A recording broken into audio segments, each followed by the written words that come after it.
கன்னியாகுமரி மீன் குழம்பு வைக்கலாம்னு சொல்லிட்டு பார்த்துருக்கேன். ஏன்னா அந்த சைடில் இருக்கிறவங்க தான் நிறைய இந்த சூற மீன் வந்து குழம்பு வச்சுருக்காங்க. ஃபஸ்ட் டைம் வந்து பார்த்தீங்கன்னா இந்த சூற மீன் வாங்கியிருக்கேன். டேஸ்ட்லாம் எப்படி இருக்குன்னு தெரியல. கட் பண்ணும்போது கேட்டதுக்கு நல்லா தாங்க இருக்கும் அப்படின்னு சொல்லிட்டு சொல்லியிருந்தான்.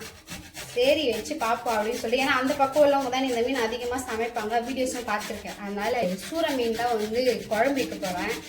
அந்த நாட்டு மஞ்சள் உயிரோடு இருந்துச்சுல, அதை பற்றி ஒரு கதை வந்தது.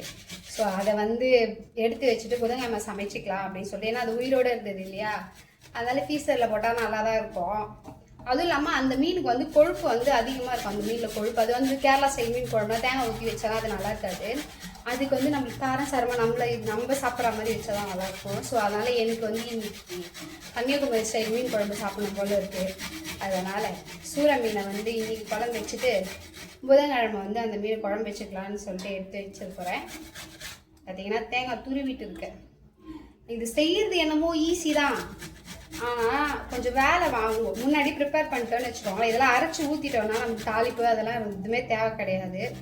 நான் ஆல்ரெடி செஞ்சுருக்கேன், ஆனால் இந்த சூற மீனை வச்சு செஞ்சதில்லை.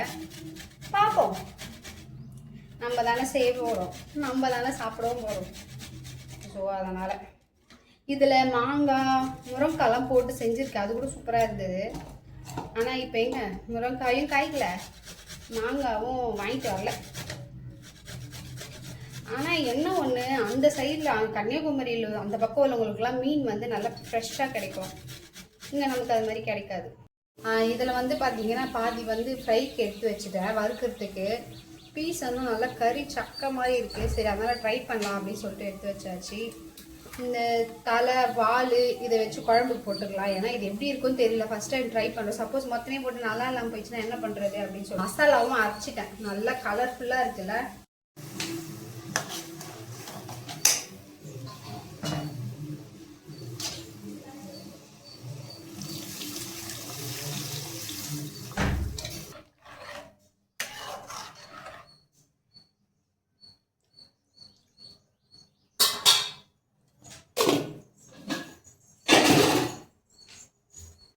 இந்த மீனுக்கு வந்து மிளகாத்தூள் போட்டு எடுத்து வச்சிடலாம், வேறு எதுவும் கிடையாது. அப்படியே கொஞ்சமாக மஞ்சத்தூள்,